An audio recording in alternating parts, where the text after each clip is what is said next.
नमस्कार दोस्तों, Bagda publication online classes में आपका हार्दिक स्वागत है। दोस्तों, आज अपन ऐसा विशेष टॉपिक का अध्ययन करने जा रहे हैं। टॉपिक का नाम है अपना युग्म शब्द।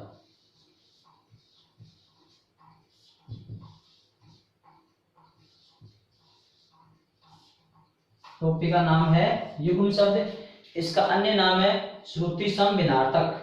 श्रुति सम भिन्नार्थक है, जो सुनने में समान है बल्कि भिन्नार्थक है, अर्थ अलग अलग है। ये सुनने में समान से लगते हैं लेकिन इनका अर्थ अलग अलग है।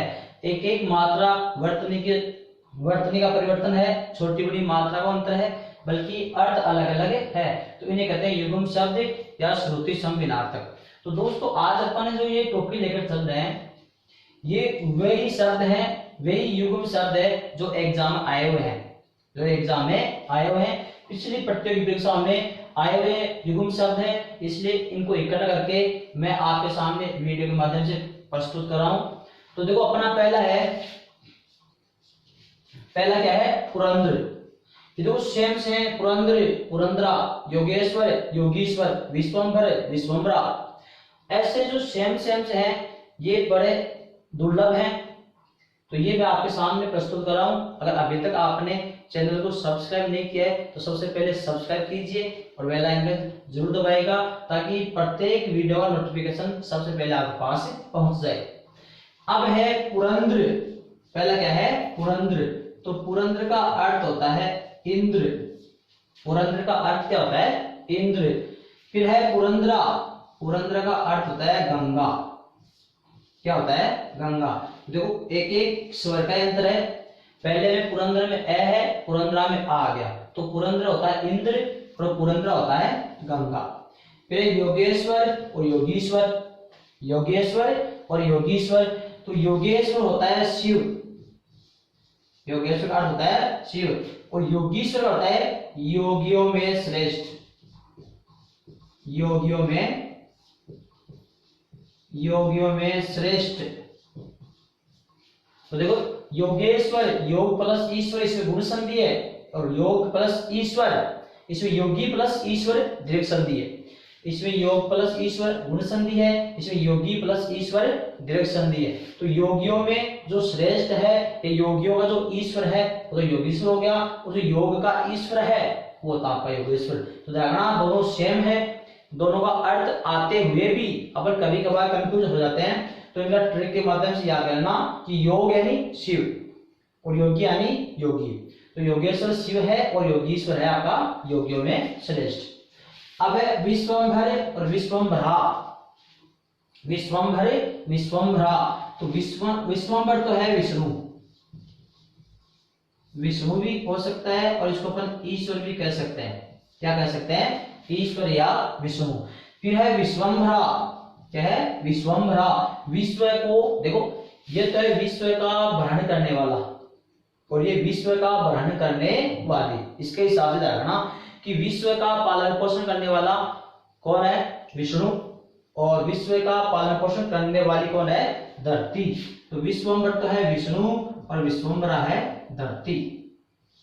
अब है ऋतंभर और ऋतंभरा। ऋतंभर और ऋतंभरा। तो ऋतंभर तो है ईश्वर और ऋतंभरा है बुद्धि। क्या है? बुद्धि। तो ऋतंभर है ईश्वर और ऋतंभरा है बुद्धि। फिर है कादम्बरी और कादम्बिनी। कादम्बरी और कादम्बिनी। कादम्बरी होती है शराब। कादम्बरी क्या होती है? शराब। और कादम्बिनी होते हैं गठाएं। क्या होती है? गठाएं।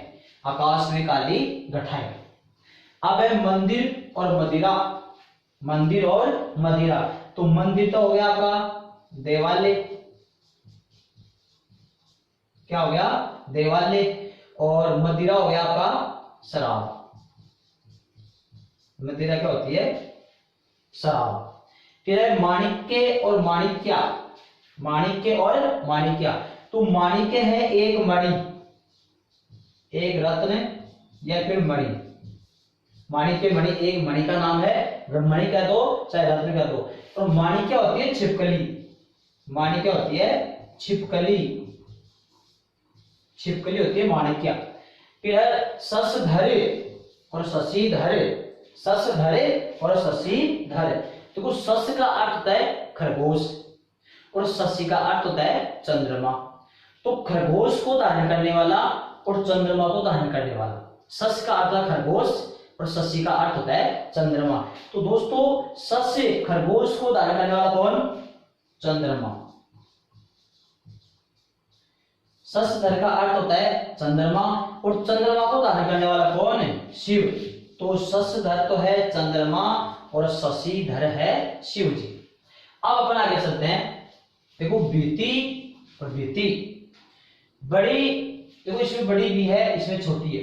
तो देखना एक का अर्थ है दीवार और एक का अर्थ है डर। तो दोनों में से बड़ा कौन है? डर है, क्योंकि डर का हमें बहुत डर लगता है, तो डर बड़ा है हमेशा, दीवार छोटी है। तो बड़ा भी है उसका अर्थ होगा डर और छोटा भी है उसका अर्थ होगा आपका दीवार। भीति डर और भीति दीवार। अब है भवन और भुवन, भवन और भुवन। तो भवन का अर्थ होगा मकान और भुवन का अर्थ होता है लोक। भवन का अर्थ, भुवन का अर्थ होता है लोक और भवन यानी मकान। जैसे अपन त्रिभुवन, ऐसा त्रिभुवन, तो तीन भवनों का समूह है। और बात ये हो जाए त्रिभुवन तो का तीन लोकों का समूह है, आकाश पाताल और धरती।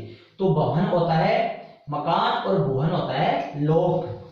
अब है आगे देखो मरीचि, मरीचि है, ये पांचों सेम है, बल्कि अपने एग्जाम में अधिकतर दो तो ये आते हैं और दो ये आते हैं। और ये सारे, ये जो अपन पढ़ रहे हैं ये सारे एग्जाम में आए हुए हैं। मैंने पीछे जो पेपर है एग्जाम से जो पेपर है उनमें से अलग किया है, उनमें से अलग छांट के निकाले हैं। ये सारे एग्जाम में आए हुए हैं, ये दोनों आए हुए हैं और ये दोनों साथ में है, ये मैंने अलग से साथ में लिख दिया।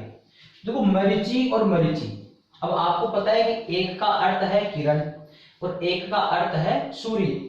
एक का अर्थ होता है किरण और दूसरे का अर्थ होता है सूर्य। तो देखो किरणें कहां से निकलती है? सूर्य से। तो बड़ा कौन होगा? सूर्य होगा, क्योंकि किरण सूर्य से निकलते तो बड़ा तो सूर्य हुआ। तो छोटी ची का अर्थ है किरण और बड़ी ची का अर्थ है सूर्य। इसमें मात्रा का अंतर है, मरीचि और मरीचि। तो किरण छोटी और सूर्य बड़ा। अब है मारीच और मारीचि। तो मारीच तो एक है राक्षस, मारीच क्या है? राक्षस है। और मारीचि होती है मोह माया। क्या होती है? मोह माया। अब है मरीच, मरीच का अर्थ है मिर्च। क्या होता है? मिर्च। तो देखना मरीचि किरण, मरीचि सूर्य, मारीच राक्षस, मारीचि मोह माया और मरीच होती है मिर्च। फिर अपने हैं वसुदेव और वासुदेव। वसुदेव का अर्थ है कृष्ण के पिता और वासुदेव का अर्थ है कृष्ण। वसुदेव में अ प्रत्यय जोड़ने पर वासुदेव बन गया। तो वसुदेव की संतान वासुदेव। वसुदेव स्वयं कृष्ण के पिता के लिए है और वासुदेव स्वयं कृष्ण के लिए है।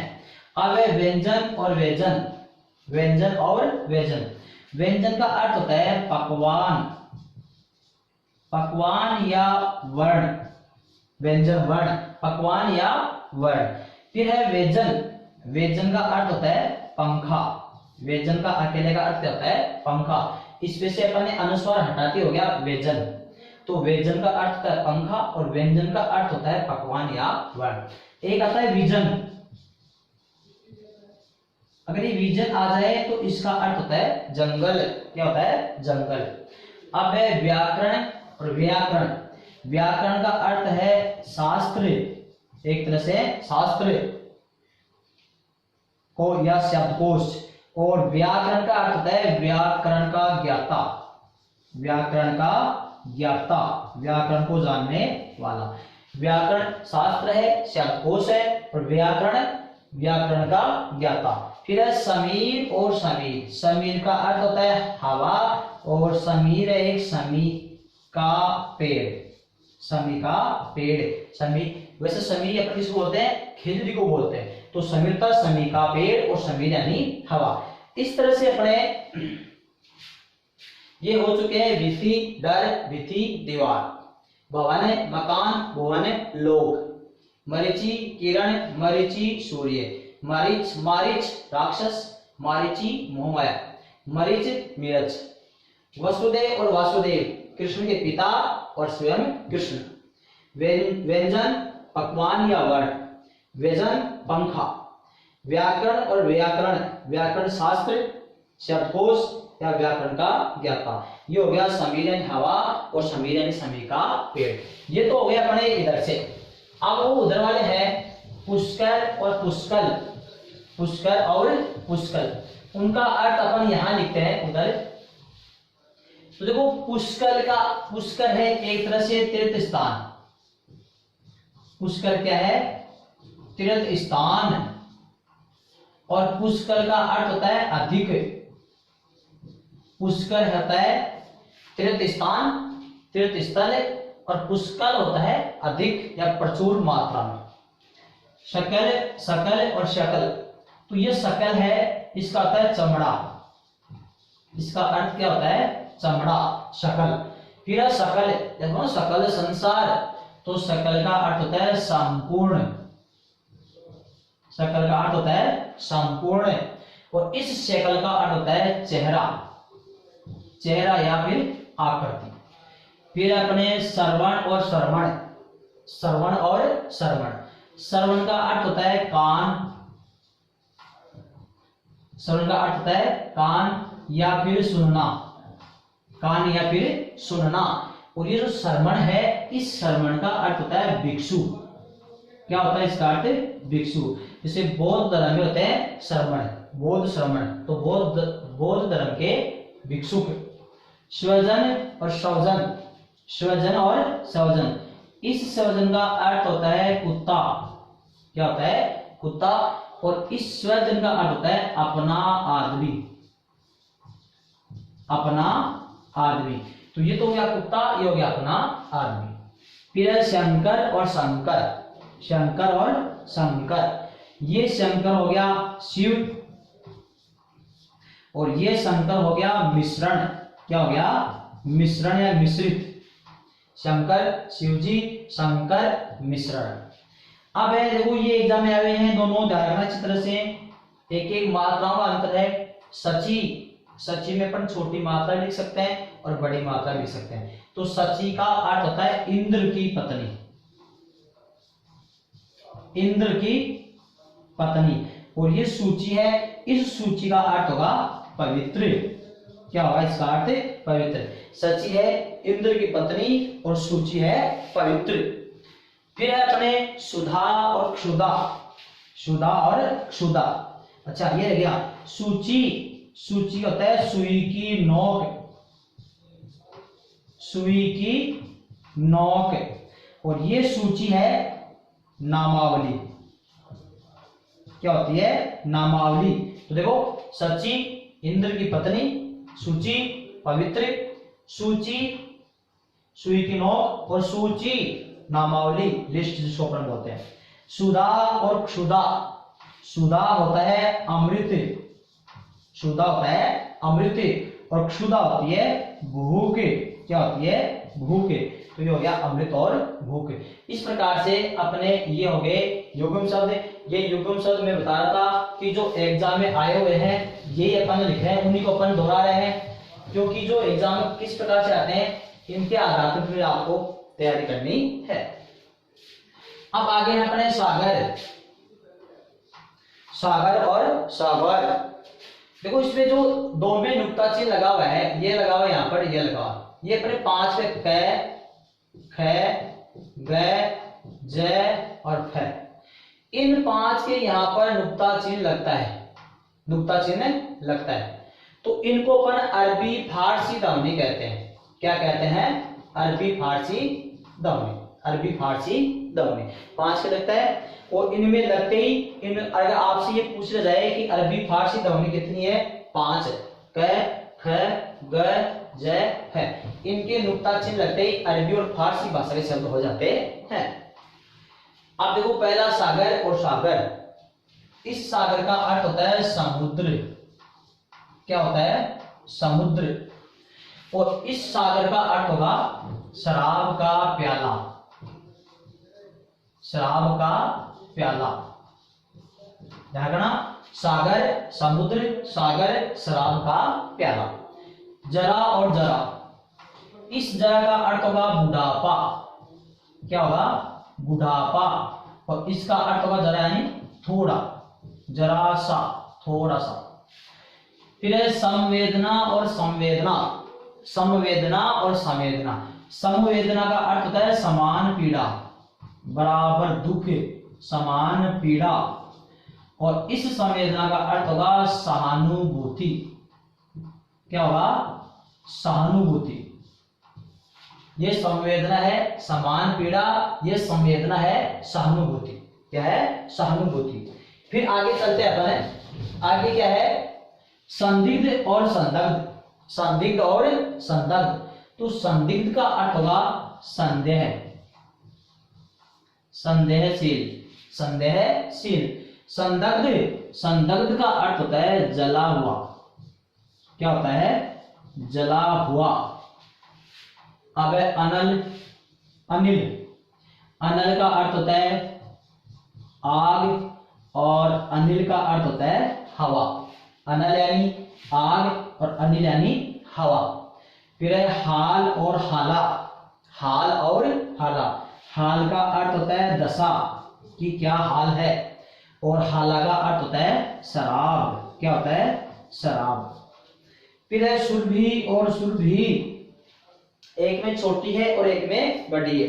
तो छोटी वाली सुरभि है उसका अर्थ होता है सुगंध, और बड़ी वाली सुरभि, सुर देवता, तो ये देवताओं की गाय का नाम था सुरभि, क्या सुरभि। तो ये सुरभि होता है सुगंध,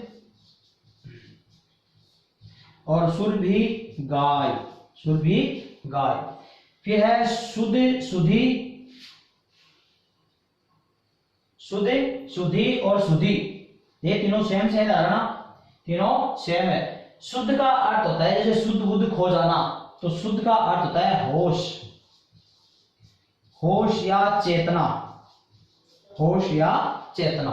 और शुद्धि का अर्थ होता है याद, स्मृति या बुद्धि, याद स्मृति या फिर बुद्धि।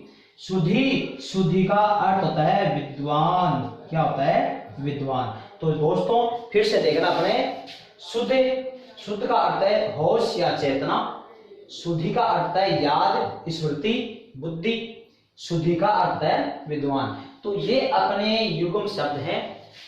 युग्म शब्दों के अपने 3 वीडियो बनाए हैं। तीनों वीडियो में जो एग्जाम में प्रतियोगी परीक्षाओं में आए हुए युग्म शब्द है उन्हीं का वीडियो बनाया है। ये तीसरा वीडियो अपलोड कर दिया अपने युग्म शब्दों का। इससे पहले 2 वीडियो और डाल दिए हैं। तो ये तीनों वीडियो में जितने भी आज तक प्रतियोगी परीक्षाओं में चाहे कोई सी एलडीसी एसआई रीट्स जो भी एग्जाम है जिनमें आए हुए हैं ये रिपीटेड क्वेश्चन है। तो आप इनका अच्छी तरह से अध्ययन कर लीजिएगा। अगर चैनल को अभी तक सब्सक्राइब नहीं किया है तो चैनल को सब्सक्राइब करना। और अपनी ये पुस्तक है भारतीय हिंदी व्याकरण कोश, भारतीय हिंदी व्याकरण कोश, ये अपनी पुस्तक है। आप इसकी भी सहायता ले सकते हैं। इसमें थ्योरी के साथ में 2000 ऑब्जेक्टिव क्वेश्चन भी उपलब्ध है। धन्यवाद।